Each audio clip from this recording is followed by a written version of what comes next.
What's up, guys? Today I'm going to take a look at the 13-inch gas-fired pizza oven from Stoke. That's right.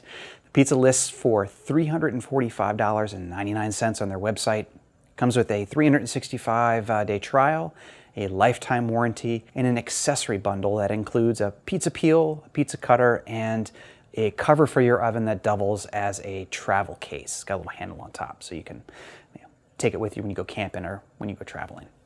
Now this morning I had a chance to unbox this oven, and the first thing that I saw was the instruction manual along with a couple tools. You got a wrench and a screwdriver along with 3 bolts, and I think that has something to do with the gas attachment that goes on the back of the oven, but we'll get into that a little bit later on. Now after that I took a look at the inside of the box, and it appeared that the oven was pretty secure. There was some styrofoam in the front and the back that kind of held it in place en route to your house. Didn't seem like anything shifted around in the box. It's a good thing. I removed the oven and then took the plastic bag off of it. Next I removed the contents that were inside the oven.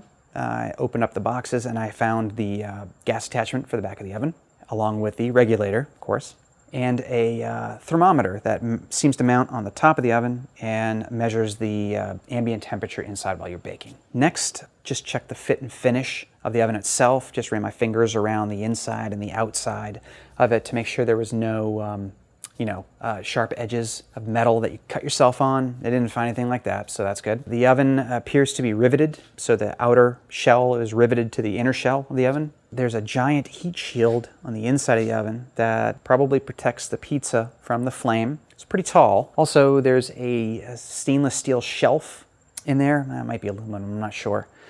That where the corduroy stone sits on. So that's pretty unique. I haven't seen that in any other oven of like kind before. Usually the corduroy stones just sit on little feet that are welded on the inside of the oven. At the bottom of the box underneath of the oven was the corduroy stone. I unpackaged that. It was wrapped in some some thin cardboard packaging along with some bubble wrap, and the stone was intact. So it's a good sign. A lot of times these ovens ship and they arrive at their destination with a cracked corduroy stone, and that really sucks because sometimes you can't even use it. You have to wait for a warranty claim to get a new stone before you can even bake in your oven. So it's nice to know that it was packaged well enough that the stone arrived intact.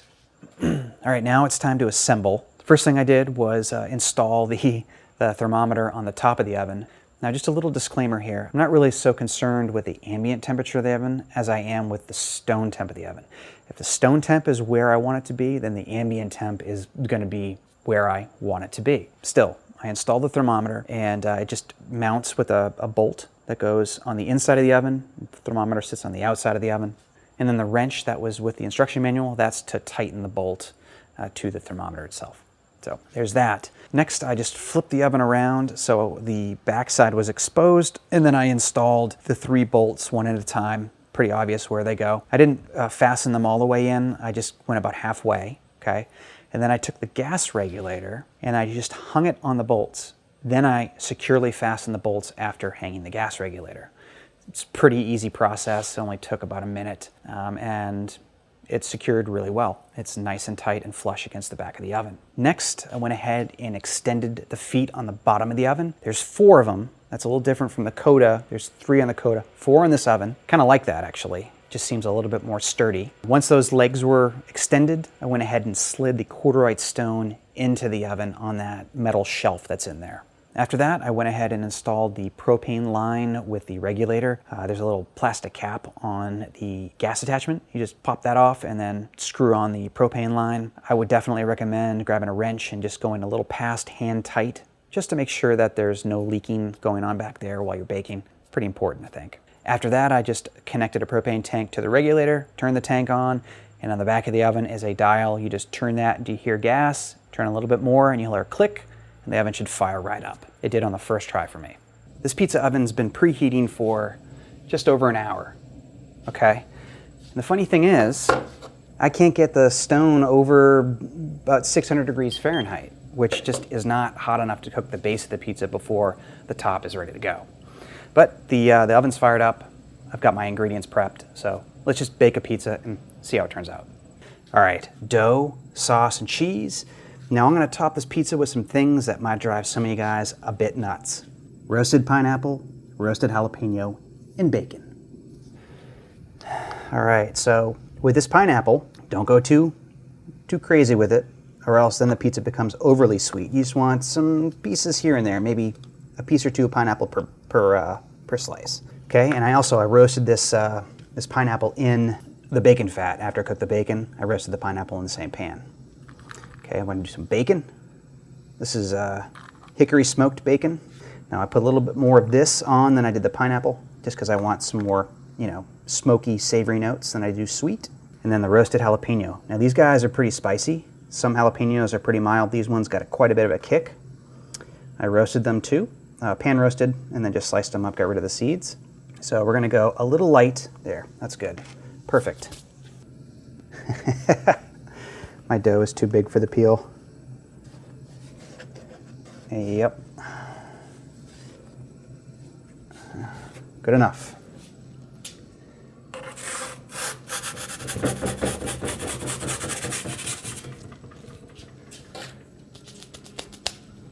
All right, this thing is not cooking nearly as fast as pizzas do in some of the other high temp ovens that I've cooked in. We'll see if I can actually get underneath of the pizza and turn it without tearing it, because you know the stone just isn't quite as hot, so the base of the pizza just isn't going to be nearly as done.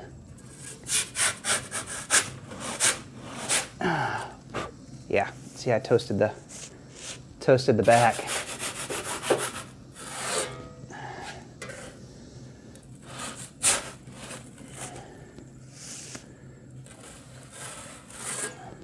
This dough, the gluten's a little weak in this dough because it's overproofed. I've had this in my fridge for probably 4 days now, maybe 5, and just the type of dough it is. It's a little soft, so I could easily tear this if I'm not careful.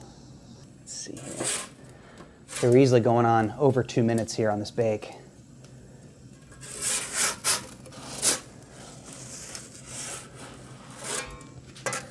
Okay, I think we're good here.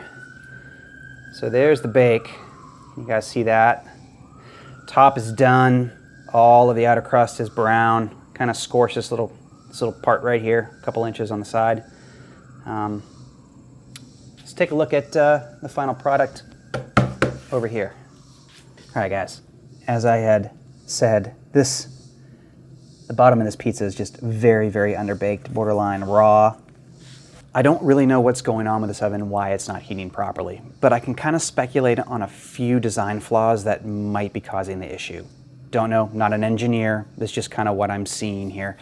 There's some large serrations on the top of the oven that's allowing a lot of heat to escape. If you look at other ovens that are similar in size and style, like maybe an Unicota 12, there's no venting on the top of the oven. It just has the front of the oven where a gas can escape. So it allows the interior of the oven probably to stay a lot hotter and to preheat that stone properly. And there's this large deflector plate, heat deflector plate in the back of the oven that it's quite high. So it might not be allowing enough of the flame to get over the top of the pizza, or over the stone at least, to preheat it properly. Also, the stone in this oven, it's sitting on a steel plate. That's different from other ovens that I've seen. Again, I'm going back to the Cota 12, where the stone is just sitting on a few feet on the corners of the stone. So it might be allowing heat to get underneath of the stone and heat it more properly that way.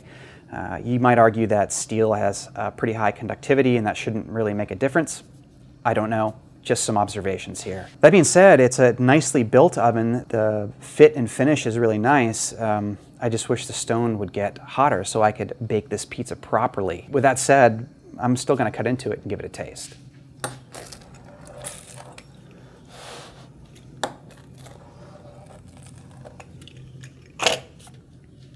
We'll go with this one. All right, moment of truth.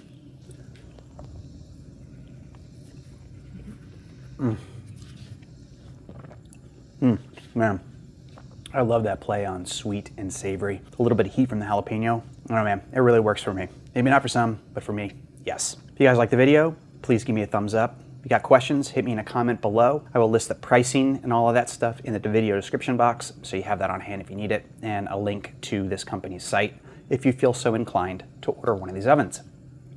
Thanks for watching. Catch you next time.